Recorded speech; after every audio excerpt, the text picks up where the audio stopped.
Hello and welcome to the Other 14 FC podcast. I'm Alex, Crystal Palace fan. And I'm Tom, a West Ham fan. And this is your pod for everything not top six. Tired of your team being last in match of the day and not getting the flowers they deserve? Well, that's about to change. Tom, what do we have for listeners this week? It was chaos at the Stadium of Thunder and Lightning between Sunderland and Bournemouth. Newcastle made light work of their away day issues against Everton. Fulham capitalised on some calamitous keeping, and we definitely won't be starting with either of our teams this week, will we, mate? Nah, not at all. I don't even want. I don't want to talk about it. No, I had a good week with Palace still. Obviously, went away to Strasbourg. Had a great time out there. Result wasn't great. Palace fans didn't cover themselves. Well, a minority of Palace fans didn't cover themselves in glory, which left a bit of taste in the mouth. Because I think Palace fans are kind of seen as like good fans across the board. I don't know if I'm making that up in my head, but they've got a pretty good reputation, haven't they? But yeah, there was apparently some infighting out in Strasbourg. You boys don't know how to handle yourselves on European tours. It's all right. It's your first time. Yeah, to be fair, like all the stuff I've learned from what happened, it was down to there were some racist chants coming from certain Palace fans, and yeah, that's what kicked it all off. So, I mean, I can accept infighting if you're beating up racists, I guess. It's the only... Fair enough. Yeah, if you're beating up racist fans, we'll advocate for it. Yeah, what else you been up to? Getting really ill, as everyone will probably be able to hear. So yeah, I'm sorry if there's coughing throughout this. I'm going to try to mute out as much as possible. But yeah, I've been on my knees since getting back, but this is going to be my therapy to bring me back to life. How about you, mate? Whilst I go away and cough for a sec. Yeah, man, I'm good. I haven't been up to too much. I spent the whole weekend watching football and going to football, and then yeah, it was Thanksgiving weekend, so I had more NFL to watch. So yeah, I've injected copious amounts of sports over the last week, and you know it's midweek action this week, so we're going to be after we finish watching some more football, and then it's like the football, it doesn't stop. Sports. Yeah, cool. Let's get into it though, man, because yeah, like you say, this is going to be a heavy week for us. Just so everyone's aware, we're not going to have Peak Barclays this week just because there's so much to cram in for us in this next Christmas period. Cool. Yeah, let's do it.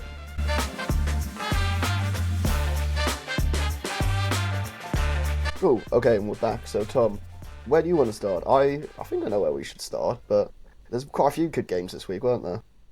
There are a few good games, but there was one game that we both texted each other about on Saturday afternoon that was just like, are you watching this? I'm watching this. This is crazy. And yeah, it was Sunderland's 3-2 win over Bournemouth. Just absolute batshit game. It really was. I mean, we were texting about it in between sending each other nudes of ourselves. So, I mean, it really shows. Don't talk about them.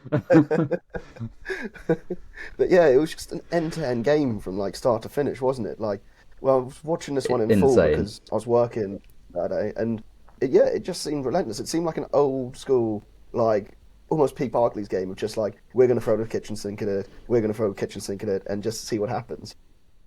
Yeah, it was absolutely crazy. It felt like a basketball game because it was just two teams just like not caring about the middle of the park. They honestly, it felt like they were playing for the Champions League final or some sort of like instead like some prize, not just 3 points on a Saturday afternoon. And I think the weather played its part. It was another, but for Bournemouth fans, back-to-back weeks of absolute downpour football. Like it was just, I think from the off, like from the very first minute, they were just like going ham. One went end to end. There was it, and then like it was just kind of crazy that Sunderland were 2-0 down when I actually thought they were probably playing slightly better. They just hadn't got the chances, but it was absolute crazy. The swings in this one, the amount of chances. This was as you say, this one will go down in like Premier League history, I think. Yeah, that's literally it, isn't it? Like say, basketball game end to end, and Bournemouth could have had so many opening goals. Sunderland could have had so many opening goals. I think the keepers both came off pretty strong in the game as well, because there were big saves made for each one of them. But is it Adley opens the scoring?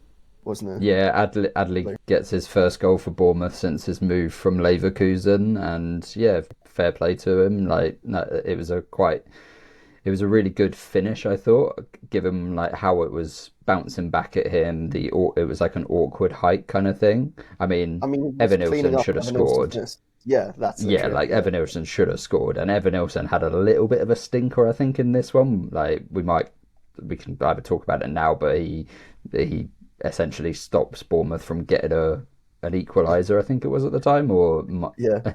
like by touching it in when he was offside when the ball was going in anyway. So bit of a stinker from Evan Nilsson, but yeah, Adley was there to gobble up the chance to make it 1-0, and then Sunderland were still they weren't knocked about that at all. They came straight back looking to attack again, and then they just got caught on the counter, and then Tyler Adams produced a piece of skill that nobody was betting on Tyler Adams to score, full stop, let alone score a goal like that. It was just sensational.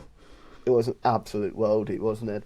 I saw it and looked up after looking at your last snood you sent me, and I was like, oh my god, like, is that actually happening? It's like, unbelievable, because he's got it just perfect to get in between the keeper and the crossbar, right side to chip him, because the keeper's not too far for time. It's not like the what was it, the Harvey Elliott Richarlison one. I was Oh, going the to Harvey say, Elliott one. yeah, the Richarlison one as well, the Harvey Elliott one late in the weekend, where it's just get it on target. It was, yeah, I'm going to chip this just perfectly to get it in, and he did it. And for a keeper like Roofs as well, who's been so on it and everything, to make him look a little bit silly, it's just a wonderful strike. It was just the perfect amount because it was like Roofs felt like he could get there, so he's scrambling with every inch. He's probably slipping slightly, and but the ball is just so perfectly weighted, and the speed of how it was like coming down. Roofs didn't really have a chance, but he felt he was close enough that he was giving it his all to get there, and then he obviously falls into the back of the net. It's just one of those perfect football goals that's just you don't see very often, even though they've a couple of happened recently, but it's just sublime to watch. And then so Bournemouth are 2-0 up at this point, and you're thinking that should be like, oh, they should be in a pretty good position there, but Bournemouth, this felt a lot like the game we were at Selhurst, where Yeah, Bournemouth had a 2-0 lead, and they kind of just didn't know what to do with it, and they let the opposition come onto them again. Like Sunderland didn't look like they were 2-0 down at any point. They looked like it was 0-0 throughout this match, and they were gunning for victory at all points. And I think they were kind of a bit lucky to get the penalty. In my opinion, it's a soft one. Like, I think Reynildo he does have possession of the ball, but he's kind of just put his leg in front of where Scott's running, and he's like just like waiting for the contact to get him. What do you think? yeah, yeah. I'd agree with you 100% on that one. I don't think it's a red. I think when they're looking at oh, it's the pen, isn't it? Yeah, the penalty. Yeah, because there was another one with Ronaldo for a bad challenge. Pen, yeah. I think, what did I have in it? Bad challenge. Definitely, yeah, it was definitely a pen for me. I think it wasn't anything malicious. I just think it was not timely at all. Really, I think it's just a little bit soft, but I think it's probably a penalty. Like if it was my team, I'd be screaming for it. I just think it's a little bit smart gamesmanship and a little bit soft. But once they got that, Lefay was never similar to how Bournemouth scored their penalty the week before against West Ham in that rain. Like Lefay was never missing that. It smashes it into the back of the net, and it has that beautiful scene of the rain smashing off the goal, like just perfect scenes. And then Sunderland are well in this at 2-1 down. They all of the momentum is with them. Bertrand Traore's got the Bournemouth defence absolutely running back towards goal, and just he's got them like faced up with trickery. Xhaka's passing in this one, it was either sublime or it didn't come off. But he was always looking for a really killer pass, and he found it for Traore's equaliser. Yeah, how good was that pass to put him through? Like a proper disguise pass in. And Jackie just keeps doing it over and over again for Sunderland. It's actually amazing, because I don't think I realised this when he was at Arsenal, that he was able to play like these balls and like set the team up in this way. I thought he was just a brute, like bashing into people, putting in big challenges. But he's almost like their Adam Morton, if I'm being honest. He's probably producing more than Adam Morton is at the moment as well. Yeah. No, I mean, yeah, we've spoken how classy he has been for them. I think he tried the pass that he played for Traore. He tried earlier in the match and it didn't quite come off, but then he tried it on the other side of the pitch for Traore and it worked. And the goal kind of skids off the surface. It's a bit of a difficult one for Petrovic. You might say, better because it has near post, isn't it? yeah, That one. yeah, it's near post, but it's the surface is so skiddy and it's gone quite fast that I just think it's going to be hard for him to get down. Maybe if he goes with his feet, he might be able to get it away, but yeah, it's a difficult one. You probably would have liked to have seen your keeper do better there, but and then it's 2-2 and anyone's game. I mean, it felt like Sunderland had the momentum, but like they end up getting the goal. Super sub Brian Brobby at it again. I mean, a disallowed goal comes in now, doesn't it? With Evan Olsen just tapping it in, which, yeah, like you said earlier, I'd be fuming at if who had it was Semenyo, wasn't it? I'd be Yeah, it was Semenyo's strike. Like, I think because if they get that goal, do they go on to win it? Maybe not. Maybe No, they I don't go on don't and think. win I it. don't. No, I think, but they might have got a draw out of it Yeah, because Sunderland might have just been able to get the one and equalise. But yeah, Semenyo should be fuming at Evan Nilsson, who's not had a particularly good season so far. Like he's been in and out of the team with some injuries. Krupi Jr. came in and looked really good, and Evan Nilsson's had his struggles, especially in this game, I thought. But then Sunderland's super sub does it again, Ryan Brobby. Brian Bobby does do it. Did it against Arsenal, didn't he? He does it again against Bournemouth. I mean, yeah, not to take anything away from the goal, but I think Lewis Cook needs to come forward for the last, what was it, 15, 20 minutes of this game. He's had a shocker. The defending from the corner is abysmal. Like, he's basically not even holding him. He just stood there, like, watching him in front of him jump up and header it in. But it's still a great Yeah, header. but I don't know why you're putting I don't know why you're putting Lewis Cook on Brian Brobby either. Like Lewis Cook is not good in the air. Like he's a central defensive midfielder who kind of plays wherever he's asked, but he's not someone who's gonna tackle a striker in the air with it like or beat them to a header. So I think it was a bit of a mismatch there.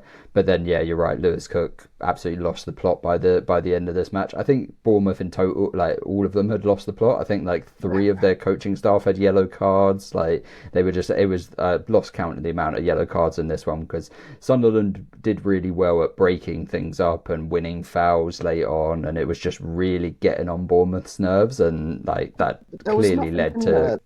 There was nothing in there that was that irritating from what I could. Maybe because I'm a neutral, I didn't see it as much.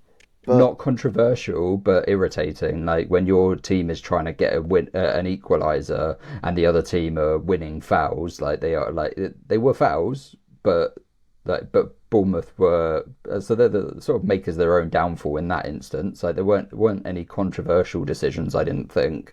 But if you're just having the play broken up, and you just can't build that momentum, you just get frustrated, and it happens all the time. And I think the coaching staff probably didn't help matters. I think they were getting really frustrated, and that bled onto the pitch with the Bournemouth team. And then you end up in a situation where Lewis Cook elbows someone in the last minute, right in the face. Like, it don't get better than that, does it? Just what bad. Because I saw it and I was like, well, that's probably going to be a red. But I was like, it'll probably not give him a red because it's like really late in the game. It's so unnecessary. The ref probably wants to get away without doing any more cautions. But you look at it, it's like there's no way that's getting past VAR. There's no way he's getting out of that. And yeah, you can't defend him in any way possible. Just bam. Yeah, Sorry. I mean, at first thought, I thought he just held him off. Like I thought, I didn't see the like in real time. I didn't see the elbow sort of come to his face, and then you see one replay, and you go, say goodbye, Cook. Like I don't know what took him so long to go off the pitch. Like he was like, you know what you've done, mate. Like you had no reason to put your elbow up that high. And we also didn't mention Tavernier just absolutely crashing the crossbar when it was 3-2, and like the Bournemouth were pushing, and that I think that was what was getting them frustrated, as well as the fouls that they were like giving away. They were also just not getting this chance, or Roofs was making a save, or it was hitting the crossbar from Tavernier. It See, was one of those. I It was was just like, gonna what do we have to do? I was gonna bring that up about the crossbar because what I think Sunderland have done a lot, and this isn't taken away from what they've done all season. I do think they get the rub of the green a lot in games, but I think they get the rub of the green because they play in a way to like get the most they can out of every game, and they like make their own luck. Like when Palace got the 0-0, it was like, wow, we've had over a dozen chances here, like good chances as well. We should have scored at least one of them. But they're like, I've said it week in, week out, they're putting up bodies online, they're doing everything for it, and they're getting the rub of the green. And yeah, I think it's something for them to be really positive for, because when they went 2-0 down, I think any newly promoted team to Bournemouth, who were doing really well this season, could have easily crumbled and gone on to lose that 4 or 5-0. But they're like, no, we're sticking to our game plan. We're not going to go back on ourselves to try and like. If it was Roy in charge, it would have been like, oh, let's make sure there's no more damage. Let's take all our attackers off and put defenders on and just keep it at 2-0. Whereas they're looking like, no, 2-0 down, we can win this 3-2. And then you go on and do it. And yeah, all you can do is really commend them for how they're playing this season. And I don't really see it stopping. What do you think? Well, it's just a massive testament to the spirit of Sunderland, like that they're showing this season. This was the first time in Premier League history they've won from being 2-0 down in 188 games. That's mental, actually. Like, because they're not just it's not like Luton or Ipswich who hadn't been up for a long time. Like Sunderland have been in and out of the Premier League often enough for the last 20, 30 years. I mean, so they've had plenty of. Yeah, exactly. So they've had plenty of time in the Premier League, and for this to be the first time they've done this, I mean, I don't know if West Ham have ever done this, probably. So it is absolute props to Sunderland to have been able to do this. We've done it against Burnley. I know that for sure because I was there. I'm trying to think of any other ones we've done. But yeah, I mean, we win all the time now, so it don't really matter. But yeah, I mean, thank you for this game. It really was a good one to watch on Saturday afternoon when I had nothing to do but actually just work and checking that the website was working. So yeah, anything else you want to touch on that game, or should we move on to the next one? Let's move on. Cool. Okay. Going on to Everton 1, Newcastle 4. I mean, this game, I think we talked about last week or the week before. We were saying Everton give up chances to teams, and they're usually lucky that they have Pickford is on fire to stop like anything coming at them, or the defenders getting away. This was the game where I think the team took all those chances that Everton give. Is that something you would say, like having Moyes as your manager, like giving away chances? You're going to have a game every now and then like this where it's like a complete bloodbath and over within 20, 30 minutes?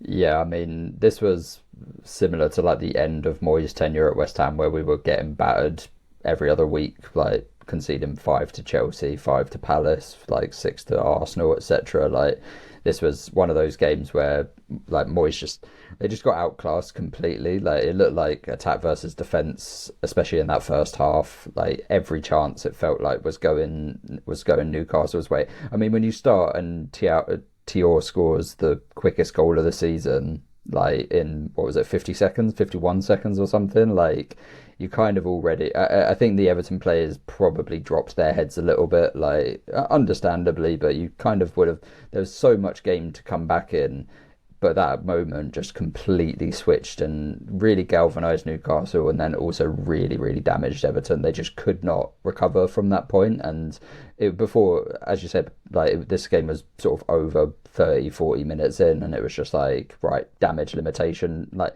Moyes is the kind of manager who's going to go damage limitation rather than at like 2-0 change things up, and like even if it is really early, he's gonna see it out, hope that they can get to half time with it tight and then make changes in the second half. But they just got outclassed in this one, like that. And you know, I'm not Jordan Pickford's biggest fan. T-Rex arms for this one showed up massively. He got megged by Miley's goal. I don't know how the hell that's gone in, but I watched it 100 times just to see it go through it's the Jordan one Pickford's legs. It's one way he's saying he's unsighted by Tarkowski, isn't he? So can you give him the benefit of the doubt in that one? I mean, yeah, no. It's a bit of a harsh one, but yeah, it's terrible goalkeeping. It's right at him. Get your body in the way. It's right at you. For him, doesn't it? But yeah, I mean, that's probably enough on Everton. I don't think Everton fans really want us to talk too much on them, apart from Another goal for Drewsy Hall, which had a great first touch. Bit reminiscent of that Oh, Luis Suarez one, wasn't it? Where he takes it down with one touch past the defenders and slots it in, but nowhere near as good as that one. yeah, it was beautiful. It was a little bit like the Bergkamp one as well, like where he Oh, lofts it over the defender, but like just obviously doesn't go over the defender, but just like the way that he takes it on the turn, sort of thing. I mean, I've got a couple other things for Everton fans, like shocking defending for Voltemada's goal. There was absolutely no central defenders anywhere near him. Like, don't know what you're doing. Michael Keane's 30 yards up the halfway line. Don't know what he's never getting back there in time. Charlie Alcaraz absolutely destroyed the woodwork with his shot. didn't he? That one. There That, was a couple of good like post rattlers this weekend, weren't there? That yeah, was the and second one then after Tavernier one. and Tierney Barry gets his first goal, but it's ruled out for handball. Like, it just sort of felt for him. I feel like we had to mention it. It was like, oh, he scored. That was their goal, and then it was like, ah, no, that's very clearly hit your hand, mate. So, You got a feel for yeah, him, haven't you? How old is he? Is he? He's not young twenties, is he? Because I'm he's young. starting. Yeah, he's like 21, Oh, 22. I'm really feeling for the boy now. That's not good, is it? Like, just Yeah, he think needs how. a confidence booster.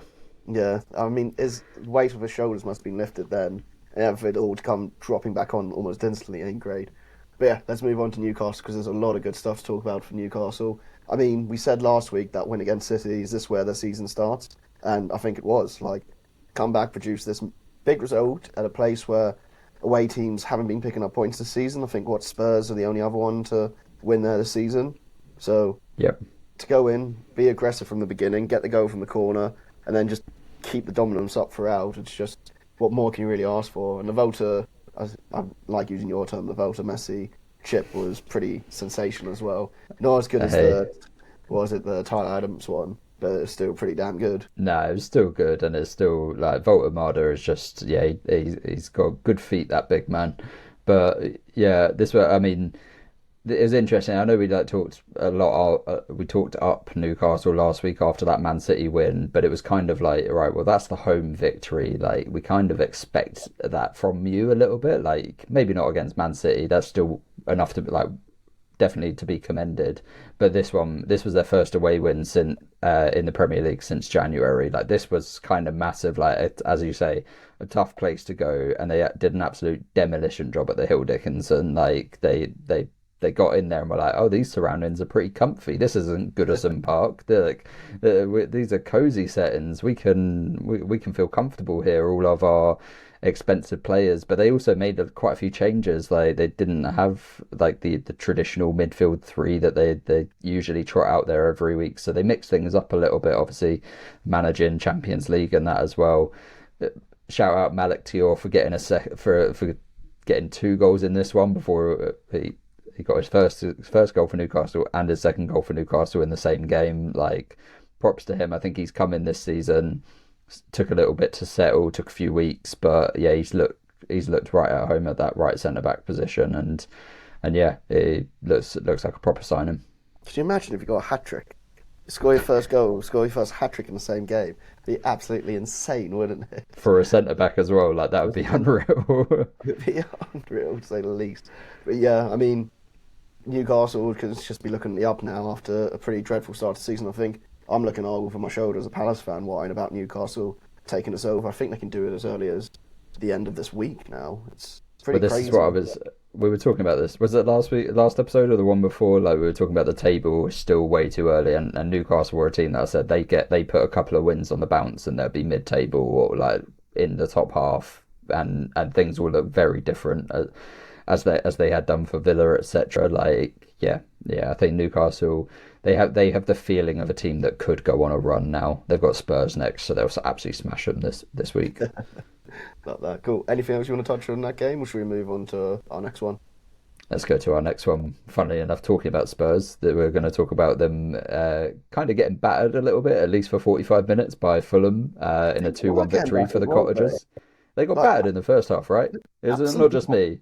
No, because I think we talked about this last week, and we were like, go into Spurs Stadium on Saturday, 8 p.m. It's like, that doesn't seem Hmm. like an easy fixture, or at least until last season, it didn't seem like an easy fixture. But now it feels like giving away 3 points for fun. Like, Well, It's they've been crazy. terrible at home. They've been terrible at home this season, and Fulham kind of capitalised on that. They kind of got in their faces really early, and they clearly sense that if you can get that crowd turned against the team, then they're going to struggle to like Bounce back. stand up and be Yeah. counted, sort of thing. And yeah, Fulham were like right from the off. They were like, we're going for this. Kenny Tete gets a deflected goal. But it's such This an will come. easy. It's such an easy goal, even with the deflection. He's just there, and they're like, "Oh yeah, we're just going to run down Oh, he's here." got Pop. loads of space. Yeah, Yeah, like it's no, there's no coming one there, near him. pass, and he's just in the middle of the box, isn't he, with no one around him? It's just like, how has that happened? I think no, it's not. There's another game where like a defender gets like missed and like where the defenders, but he just stood in the middle of the box and there's no one around him. It's crazy. There's no one around him. Chukwueze does some bamboozling, dribbling. He was everywhere in this He game. was Like hot shit he in this was game, wasn't he? unreal. Like dribbles, crosses. He hit the post himself. I think he just caused Spurs absolute fits. And he's one of those players, a Balassi type. You don't know what he's going to do because I'm not sure he's entirely sure what he's going to do next. And then I mean, the Tete goal comes from kind of it felt like a bad pass. Like it was like a slightly mishit pass that just took out Lucas Bergvall in Spurs midfield, and he was the only player anywhere near Kenny Tete, because otherwise it landed on Tete's path, and he was just like, okay, cool, I'll have a smash, and it got a deflection and goes in, and then not too long later, they capitalised on some horrendous goalkeeping, and it was a beauty to see. And of course, it was Harry Wilson who got the goal because, of course, it was. Mate, because he only scores worldies, doesn't he? Like keeper running out of the box, losing ball in possession, like a player being able to put it into an open goal. Why the fuck couldn't Sarr Walton do that on Thursday? Why? I We're not literally went talking out to say, about the Strasbourg game.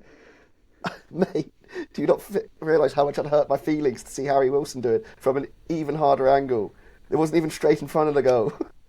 Well, what But was yeah, funny it's about not. this one was like King picks up the ball and is like, it's, does he not have the mindset or the awareness that is like, oh, I could have had a shot. Like King could have taken a touch and taken a shot himself. Instead, he passes to Harry Wilson, and Harry Wilson's first instinct as a man who scores insane goals, he goes, I know that goalkeeper is not back in his goal yet. I am taking a swing at this, and if I get it on target, I guarantee this is a goal. And yeah, Harry Wilson doesn't score bad goals. No, he does not. He does not at all. And then, yeah, I mean, then there's a big tackle from Van de Ven to stop it being 3-0. I mean, it's basically a goal line clearance at that point, isn't it? Because who's going for Fulham to put that in? It's Jimenez, isn't it? It's basically going to slot it in and make it 3-0. I mean, that goes in. I think it could be a complete capitulation for Spurs, and you got fans all leaving the stadium. Yeah, yeah, and Fulham were sensational, especially in the first half. Every highlight was them going forward. They fully deserved a 2-0 lead, and then you're a team you're another 14 team going up against a top six side. However shit Spurs are, like you're going to come under pressure at times, and they kind of did a bit in the second half. I think Bern Leno should probably do better with Kudus's goal. Maybe a See, little bit harsh. I put should he do better as a question mark, but it was a bit of a thunder rocket, wasn't it? Like, what's Leno going to do in that point? Like, he's going to have to get a really strong He gets hand his to it. hand to, but he does get his hand to it. So like, he Yeah, just needs to be stronger in there. But yeah, I take your point. He does absolutely leather it. But yeah. I think they kind of survived that second half pressure. It wasn't completely like dominated like one way football. Like Fulham had their chances. Jimenez thought he got away with a not very subtle hands of God moment. Should he not have got a red card for that? Is it just not a red card because it didn't go in, or was that rule kind of changed? Because I literally thought if you're handling it like towards the goal, or does it have to go into the goal to be like an automatic red card? Is that rule changed? I don't know, to be honest. I feel like it's like one of those that's like, if you kind of own up to it, then it's like, all right, That's you right. should probably get away with it because it's like just a yellow card. Like it's not. I mean, I don't want It's a red card for it, but I feel like when we were younger, it was like if you're handling the ball like towards goal, automatic red, you're gone. Oh yeah, I we've mean, definitely seen red cards for it. But I feel like if it's an attacking phase and you just like your hand hits it, I don't feel like that's a red card unless you've like actively gone like tried to deceive, and it doesn't like this. I guess he's This one not was trying to obvious. see Plus, how. it's like in a VAR world as well. It's not like we need to give red cards for No, no, things no. I like don't want that. red cards for it, but just yeah, it feels like that. Cool. And then then Jimenez also has a clearance off the line as well, doesn't he, from the corner to keep it 2-1. Yeah, yeah. He didn't score a big game for Raul Jimenez. I know quite a few Fulham fans are trying to look for his replacement, but I think he can still do a job for you at times. Yeah, I'd 100% have him at Palace as well to do any bits because yeah, he always seems dangerous whenever we come up against him. Hmm. Cool. Anything else you want to take from that game? I just think Fulham hopefully they've strung a few results together now, haven't they? I feel like they're getting a bit of a stronger position than they were. 2 wins on the bounce, 3 wins in 4. Yeah, yeah. I mean, they've got Man City midweek, so it'd be a tough one for them. But yeah, I mean, them as well as Newcastle, like they'd be hoping to go up the table sort of thing. Like your boys Everton are down there in 14th. Like there's a big old clump of teams. As I said, the couple of results are going to change everything. Yeah, I think the main thing I guess for Fulham is that they've got away from the gap now was it 5 points between them and Forest and the relegation fodder below, which includes Yeah, yourself. these last couple of results have taken them away from that. Yeah, I'm Cool. not biting. I'm not biting. I think you will by the end of this part. Cool. Okay, should we move on to Brentford 3, Burnley 1? Yeah, let's do it. This was pretty much a snooze fest until like the 81st minute, wasn't it? Mate, I was thinking now because I was switching between the games. Well, I wasn't really. I was like at halftime. I kind of checked what was going on in the other games. I was like, don't really care too much about City winning at Leeds, and then Leeds turned around a bit. And then this one I was like, oh, nothing's happened in that. Good one, 0-0. Probably won't have to talk about it. Then come back and it's like, what the hell is going on? Like, how is this 3-1? And why is there penalties everywhere? Like I watched the highlights and was like, I knew this game ended 3-1, and I was like, all right, one of these chances has got to go in at some point. Like it was like 5 minutes into the video, and I was like, come on, now someone's got to score. There's 4 goals to be had, and yeah, they just like kept it, they just waited until the 81st minute to go, and yeah, Thiago, man, quickest Brentford player, quickest Brazilian player to get to double digits in the Premier League. Like I Really thought, quick like Brazilian player altogether. That's crazy. Being said, how yeah. many strikers in the Premier League can I think of off the top of my head? There's Mainly not a wingers, ton isn't of like loads of got like who have scored a lot of goals or like really quick goals. Like they've like maybe Gabriel Jesus is probably the like one of the closest ones, but I would need to do my research. But that's what I saw anyway. That Thiago has got there, and I mean he's got 11 now because he also got the winner in this one in 13 games this season.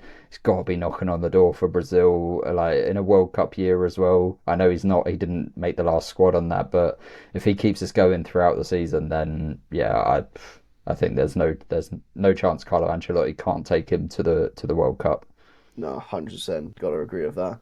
For the pen, I think it was almost a double pen because basically, was it Tanzimi goes through 2 players at once?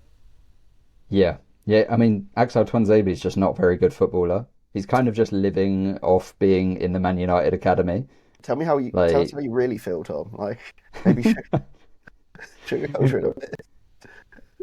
he's just not very good. Like, and he kind of he's just getting he keeps getting chances. Like he was at Ipswich last year and he was rubbish. Like he's just not very good. Like Can't disagree with it, to be fair. I mean, yeah, then Thiago steps up, scores a pen. Why couldn't he do that last week? Fucking prick. Very not bitter or anything. I knew that was coming. Then 2 minutes later, Burnley go down the other end, another defo pen, and then Fleming slots that one away pretty comfortably. Yeah, Then, 4 and 5 for Zion Fleming. Fair enough. really, he's doing the business there a bit, actually. Didn't realise that. I know his name keeps popping up scoring goals, but I didn't realise it was that good. Then, Yeah. yeah, Thiago again, typical John Henderson ball, bad defending from Kyle Walker, and going through it with his head, but kind of missing it completely, and Thiago just slotting it home. Yeah, man.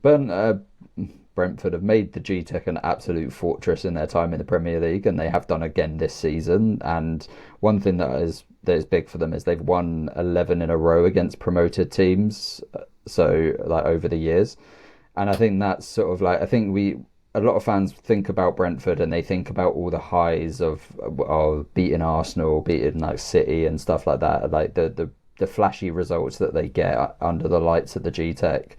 These are the matches that keep Brentford up, like where they are in the Premier League, and like these are the results against teams below them that give them the floor to be able to go and play freely against those bigger teams and get those amazing results. That run of winning 11 in a row at home against promoted teams is kind of your bread and butter, and that's what Brentford do so well.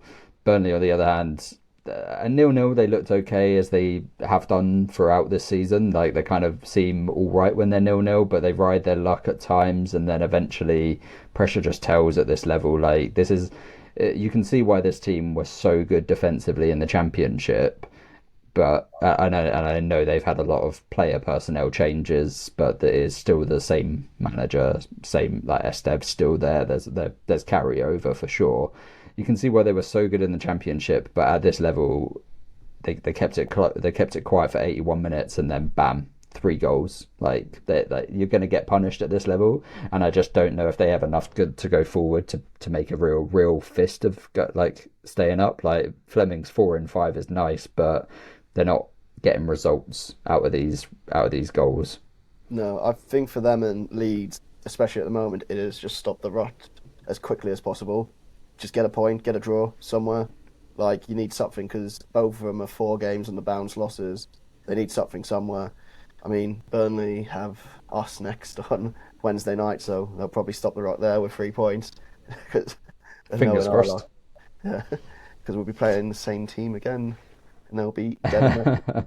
Cool. Okay. Well, last one on this. Sam Barrett was the ref, and you've just praised his decisions. So, you know, feel like you need to give him a little bit of credit just for doing his job right, just because of how like much we. And also in this one, did you see the yellow card he gave for Hannibal for diving? Yes, the diving one. That was a good call. Defo dive, very poor from him. I mean, they were all different dives, different penalties, so yes, I will say Sam Barrett made the right obvious decisions. We did all that and didn't even talk about the Atara goal to make it 3-1, did we? So yeah, getting Burnley on the break. Yeah, I mean, good day all round for Brentford. Cool. Let's move on to the Villa-Wolves game. What was it, 1-0 Villa against Wolves? I mean, I don't think it was all going Villa's way the whole game at all, was it? I think Wolves had loads of chances and could have been 1 or 2-0 up in the first half themselves. Yeah, I mean, this is probably the best showing we've seen from Wolves in recent weeks, and unfortunately, it just wasn't enough. They looked a bit more competent. I think maybe sort of getting a bit of fresh impetus from Rob Edwards. They obviously had a disallowed goal because John Arias was right next to Martinez. Maybe a little bit harsh, but I think he is interfering. I think he's interfering though, so I think I understand why. I mean, it was a really nice goal though. To be fair, like if it had counted, like really nice assist from Chachua, nice finish from Strand Larsen, who looked up for it this week. Yeah, I was going to say that was the type of goal Wolves were scoring for fun last season, wasn't it? When they had that purple patch, basically going down either wing, sliding it across the box, and Larsen on the cutback, putting it into the back of the net. Like, so for that one not to count, I think really hurts Wolves quite a bit. But then, I mean, just before that, you have Villa hitting the bar from a free kick, don't you? Which could have been like another stunning goal for Villa, because they've had so many this season. But I guess we'll move on to their stunning goal later on in this game. But I mean, it's just big saves from Martinez in this to keep Villa, with a clean sheet throughout. He's got one that he tips onto the bar from the corner from, was it Isker? I'm not pronouncing his name. Mascara's header that hits the court, that's saved, and then it hits the goal line, and you know, Villa get it away. Wolves don't get the luck of the bounce of that one. So yeah, definitely a couple of big saves from Martinez. He really stood up to. I think this was probably a bit more of a low key affair for Villa. That they didn't hit the heady heights that they have done in recent weeks, where they've been sort of scoring quite a few goals in recent matches, but but Daniel Marlin's turned into a little bit of a catalyst for them. Like everything good in this match was coming from him. He was sort of all action and that, and yeah, he's done really well like this season. I think maybe took him a while to settle. Like he's going through a bit of a purple patch, as you say. Like I think he had another good game in him in this one. Yeah, I think it basically seems to get a bit of blistering pace, doesn't he? So once he gets it, if he beats one man and he has room to run into, he is a proper danger man for him. But then coming back to Wolves, there's a big block by Pau Torres for a loss, and again, that would have made it 1-0. And it all leads up to the camera strike, and just absolute strike, isn't it? I mean, how many long range or just like pretty goals have Villa scored this season? Their goal of the season competition is going to be goddamn hard. Well, yeah, they asked Emery after the match, like, have you been instructing your players to shoot more from outside the box? And this is something that Kamara's done a few times. Like, I don't think he scores bad goals either. Like, whenever Kamara scores, it seems to be like a tidy finish from outside the box. And this one was just absolute top bins.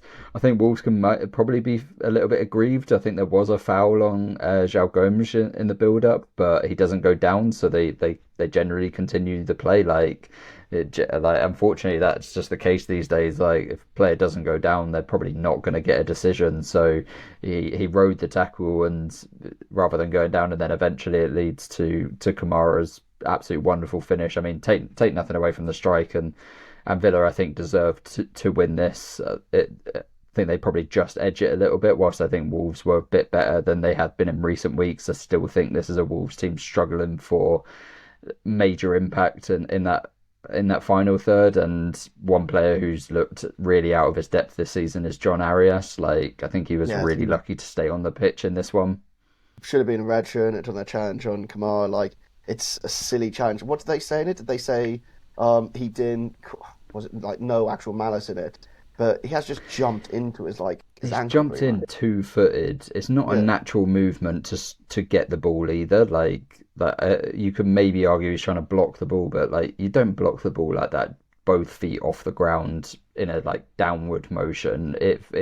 That one, I was really surprised that they didn't take further or didn't review it and come to the right decision of sending him off.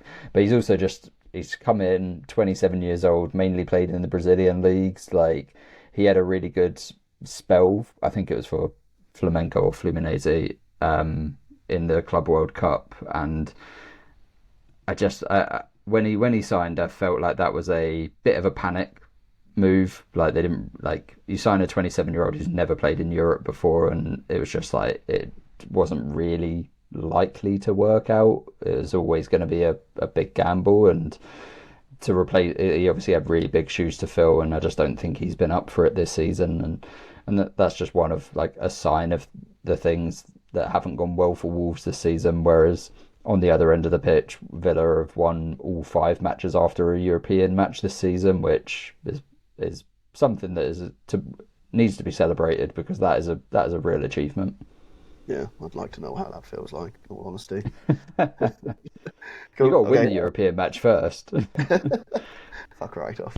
Okay, cool. Anything else you want to touch on now? Should we move on to Forest 0 to Brighton?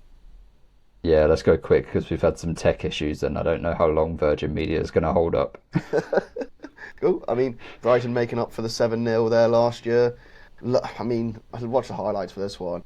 It seemed like the most one-sided game I've ever seen highlights for in my life. Yeah, it was just they battered them. It's just that, isn't it? Battered and constant pressure.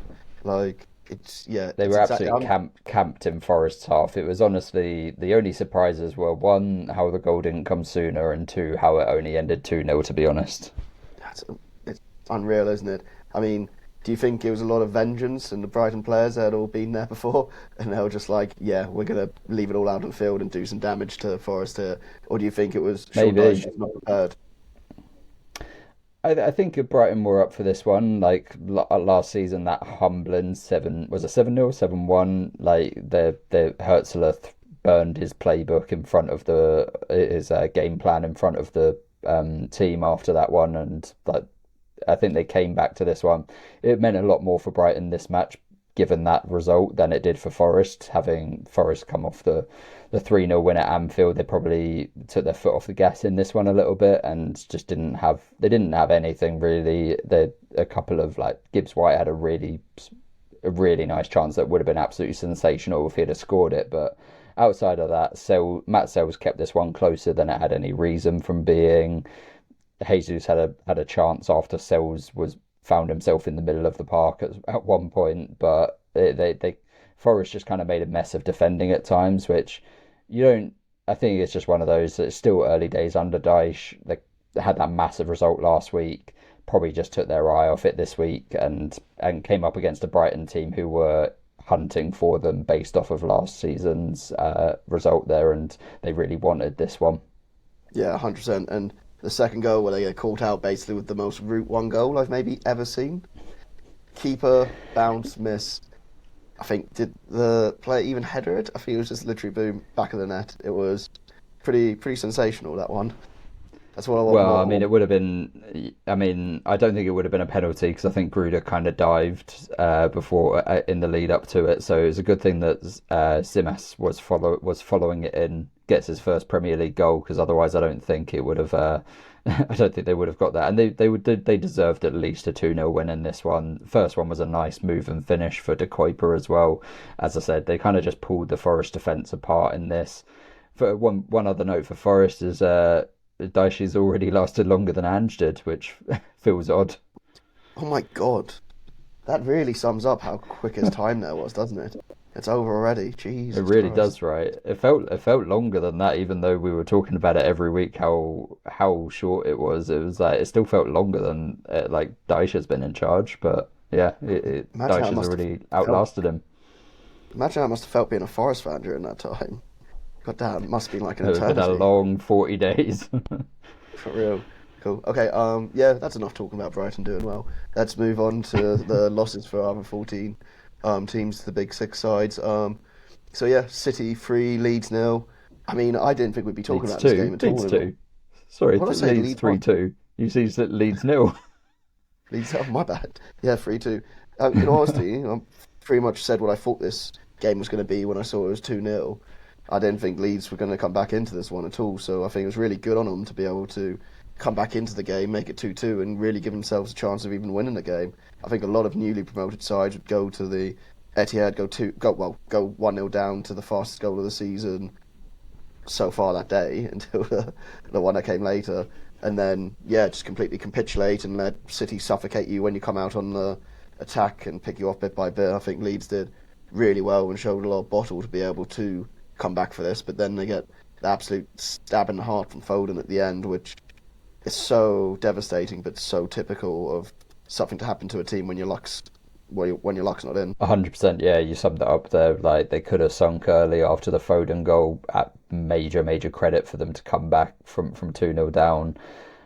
I think they really put their bodies on the line in this one. They made loads of blocks. Obviously, you're coming up against City, they're going to have loads of chances. Calvert-Lewin comes on and kind of changes the game, and also Farke kind of goes to a bit of a 4-4-2 with Nemecha and Calvert-Lewin up top. Calvert-Lewin, I think he was a bit lucky with his chance for his goal, but you make your own luck kind of thing. And he did cause City issues. He won the penalty. Like I've said many times on this podcast that I'm not Calvert-Lewin's biggest fan, but if he can get himself about and make himself a nuisance, he can do enough at this level. And then Nemecha was lucky that the penalty rebounded right to him. Again, another player I'm not too hot on. He seems to be getting quite lucky in recent weeks. But fair play to him. He put away at the second attempt. Do you think they almost got the equaliser too early, so it gave City a bit too much time to put them under pressure and get that goal? Yeah, but it's how many chances are you going to get against City? It's not like they could have saved it for any later. Like they had few chances and they took two of them. Unfortunately, it wasn't enough, and that heartbreaking finish after showing so much spirit. And there was almost an embarrassing moment for Pascal Struijk. He sort of did the fish after his slice clearance, like old John Terry did. Yeah. That would be But yeah, awful. It'd be props to absolutely Leeds for giving their effort. yeah, 100%. Cool. Okay, that's that one. Let's move on to the game I don't really want to talk about. Palace 1, Man United 0. Got a lot of abuse from my partner's family because they were United fans. I mean, it's not much really for me to talk about in this game. It's pretty obvious. You even messaged me it before I messaged you. We were fucking shattered by the time the second half comes around. We're paying the price for basically using the same team week in, week out, 3 times a week. It's caught up with us, and it's painful to watch. I know Glasner's making a point by doing it, and I can't really be annoyed at him because he's right. His comments after the game about the club saving rather than investing, yeah, I completely agree with it. But he also knows as Crystal Palace, we're not going to be just blurting out money everywhere. So he needs to do what he has with some of the resources to him. Like we've had Uche and Eze that he just he just will not play them at all. But even if he's not going to play them, bring in Nathaniel Klein or someone, just gives someone a rest. Mateta is done on his feet. Like the end of the first half, he couldn't run anymore. And even my mum was there like, he's fucked. He's completely fucked. Like at the end of the first half, he couldn't run anymore. And I'm like, the poor bastard just doesn't have anything left in the tank. No, I mean Mateta did a lot in that first half. He had a couple of missed chances. He was doing some big man skills. Like he won and scored the penalty. Obviously, he had the old double touch penalty thing where he took advantage of the new rule this season where he gets to take it again. Otherwise, it would have been an indirect free kick for Man United if it was prior to this season. And then he slots it away at the second chance. I think he went the other side for the second one, which is always interesting. Sort of mix it up rather than go the same way. But you're 100% right, and it's exactly what I texted you. I was watching this one at the London Stadium before West Ham's crappy game as well, and was just like, mate, Palace looked exhausted in that second half. They could not keep the ball for a minute. It was just. And it was just like Man United didn't even look that good, but they just had to do enough. That's the really annoying thing, that they didn't look good at all. And it's like to be beaten by a team that we've had the bogey on for ages, when they didn't even have to really try that hard. It was really, really annoying. But I mean, like I said, I had a good week with Palace at the end of it, so I'm not going to let this annoy me. I think see me by the end of the Christmas period where we haven't won a game because no one has any gas in the tank. Then you're going to see me actually raging quite a bit. I feel the drop off is very much coming. Welcome to the relegation battle. Yeah, I know. I feel it coming, mate. In all honesty, but yeah, I think Henderson doesn't do well with the goal either. I saw it because I was down the other end, and I was like, "How's that gone in?" So then I got up on TNT at half time, and I was like, "I don't know how he's missed it." He's not blindsided by a player, I don't think either. No, he should do that. Yeah, he should save that goal. The Xerxes one is near post. He should have that covered for sure. Yeah, and then free kick, annoying as hell. But yeah, I got nothing else to talk about the game apart from actually when you were talking about the pens. It was fun that Mateta scored, went and did boom boom, and the Wenger boys was playing. And then it got disallowed, and all United fans were like, "Way!" And then it just meant they had to sit there and listen to it all over again when he scored. Listen to the Wenger boys again. That is, I know I'm very biased with it, but it's got to be the biggest troll in the Premier League when Mateta scores and you're sat out away and you got to listen to Wenger boys. It's absolutely hilarious. But yeah, I don't want to talk about any more of that. I think we spent too much time on it as it is. Do you want to talk about your miserable weekend that you finally got after a few good ones? Yeah, a couple nice weekends in a row, and then it was back to normal behaviour. It was West Ham 0, Liverpool 2. This was a pretty rubbish match overall. There was not real quality from either side. If those Scousers think their issues are now solved because they beat us 2-0, then they should think again, because it was just they got a bit lucky at times. It was just not a good game. The main thing about this one is, all I want to say is rest in peace Billy Bonds, captain, manager, legend of West Ham United. 799 appearances as a player, lifted the FA Cup trophy with us, went on to manage the team, just an absolute icon. Mr. West Ham before Mark Noble was even conceived. Rest in peace Billy Bonds, legend. Other than that, pretty uneventful game. 100%. West Ham didn't create enough chances in general. And then Paqueta's just had another head loss. He's sort of clearly still being affected by all that that's the trial and tribulation he's been through over the last couple of years, and probably just is not in a headspace to be playing football at this moment in time, unfortunately. And yeah, it took it like a couple of frustrating decisions took their toll on him, and he's a very passionate guy. I feel two ways about it. I'm frustrated that he let the team down at that point, but also I understand the personal situation that he's had to deal with for 2 years. So, there I can see it. I see it both ways, really.